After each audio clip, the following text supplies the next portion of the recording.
Iniimbestigahan pa rin ng Department of Interior and Local Government ang kaguluhang naganap sa Mindiola noong Setyembre 21.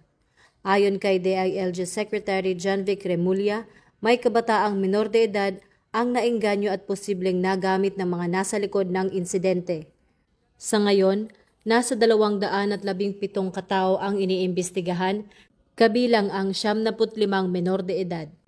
Sa kabila nito, pinuri ng DILG ang mga pulis na nanatiling kalmado sa gitna ng kaguluhan, kung saan tanging smoke grenades para sa dispersal ang kanilang ginamit. Tiniyak din ng ahensya na patas at naayon sa batas ang isinasagawang investigasyon at walang exempted hanggat may sapat na ebidensya.